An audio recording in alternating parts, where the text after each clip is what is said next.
What is up, Pats Nation? It is Patriots Global here with a video, and like I did last week for the Chargers, I want to make a video basically about how the New England Patriots can beat the Kansas City Chiefs. This is expected to be a very, very crazy game where it is either going to be a shootout or a low-scoring game. And, of course, the winner of this game does progress to the Super Bowl, so a lot lying on this game for both teams. I mean, the Patriots trying to get back to yet another Super Bowl, their fourth in 5 years. And then the Kansas City Chiefs and Patrick Mahomes, just in general, trying to actually make it to a Super Bowl.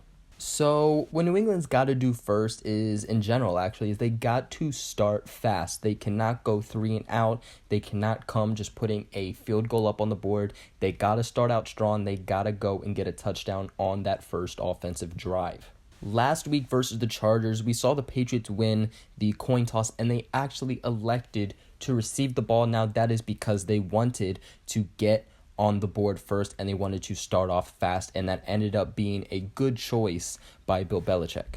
Now, starting off fast does not even have to be offensively. Say that the Chiefs get the balls first, and the Patriots first start off on defense.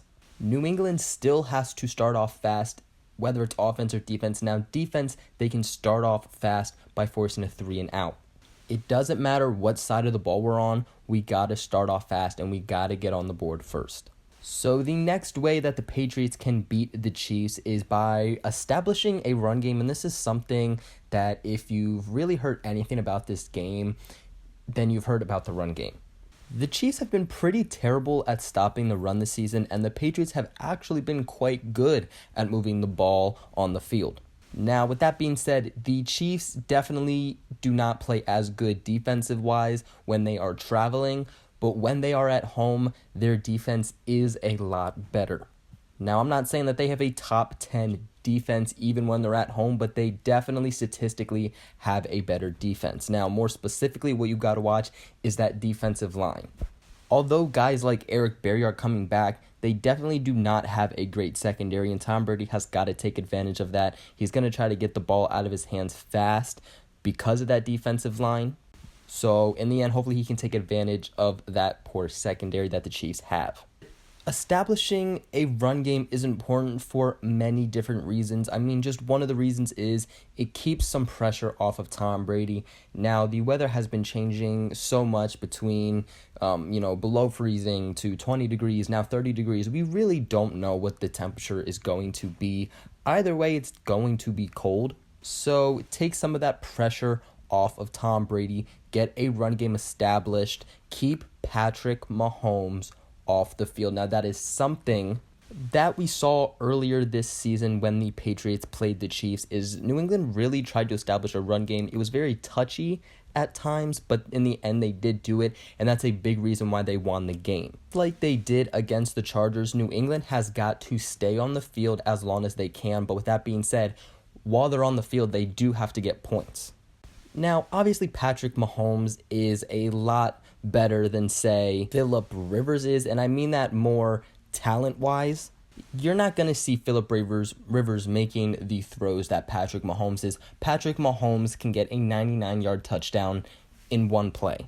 So every second that he is off the field counts, and establishing a run game is a great way to keep the clock going and use up that time as much as you possibly can. Chiefs are yet another team that is very bad at stopping receiving backs out of the backfield. So guys like James White, Sony Michel, Rex Burkhead, those guys are going to be huge yet again. I very much predict that Sony Michel will have a great game running, and I definitely think that James White will have a big day receiving.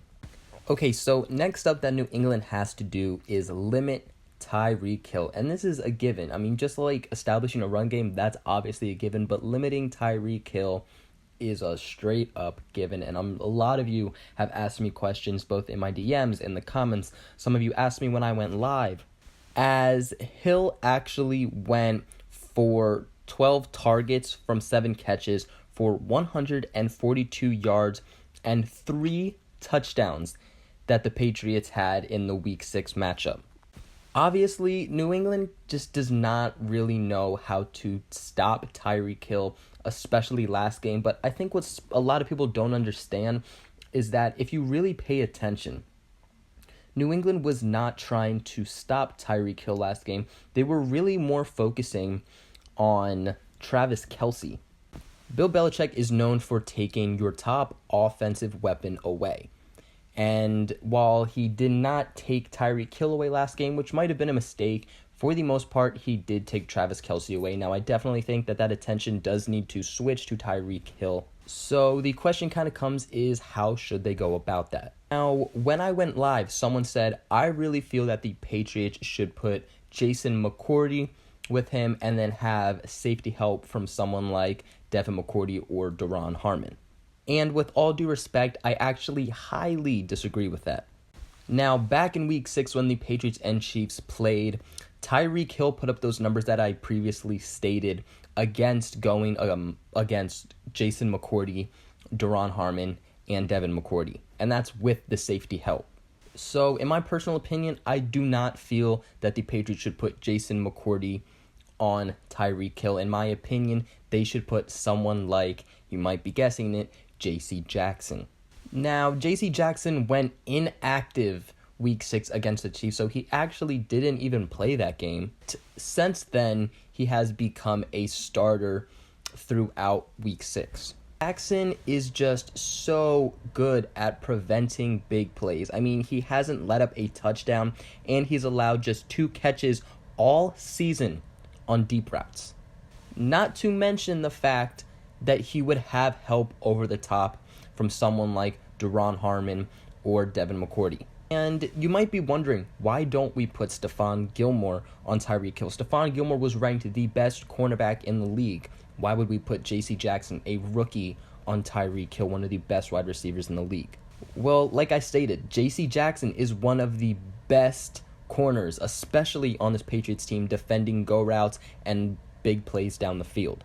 And also, like I mentioned, it doesn't matter who is going up against Tyreek Hill. You are going to get safety help. He's going to get double teamed. So if Jackson does play on Tyreek Hill, he is also going to get help. It doesn't make much sense to put Gilmore on Tyreek Hill just to have Gilmore get help. Put him on a guy like Sammy Watkins and have him shut Watkins down. Giving Gilmore help just kind of seems like a waste of his talent. The combination of Patrick Mahomes' arm and the combination of Tyreek Hill's speed is what killed the Patriots last game, and it's what made the game so close in the end. If you can take that option away, then I feel very good about our chances, given the fact that they do not have Kareem Hunt in the backfield. Now, the last way that the Patriots can beat the Chiefs is by winning the turnover battle. If TB12 can stay mistake-free and have the Patriots defense force Mahomes to make bad throws and get interceptions and turnovers, then the Patriots have a very, very good chance. Back in Week 6, Mahomes threw 2 interceptions to this Patriots defense. Those was resulted in a touchdown. Now, in an interview, Mahomes said this himself. He has learned a lot more defensive plays. He has seen different looks that the defense has thrown out throughout the entire season by many different teams. So he is going to be a lot more intelligent than he was the first time New England played him. So Bill Belichick is going to have to be really smart and find ways to give Mahomes looks that he really has never seen before. And if they can do that, like they somehow did with the Chargers, then they're going to win.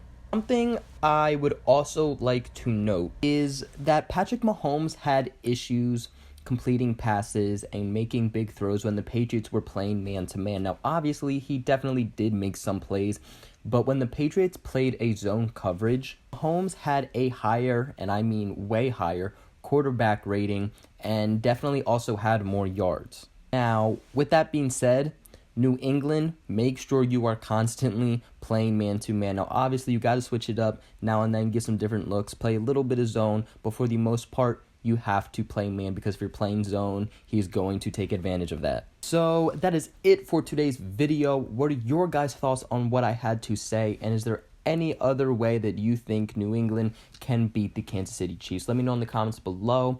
Also, make sure you guys like and subscribe. It helps me out very, very, very much. Make sure you guys share this video with everybody knows and go to the Patriots Global family. And other than that, I will catch you guys in another video.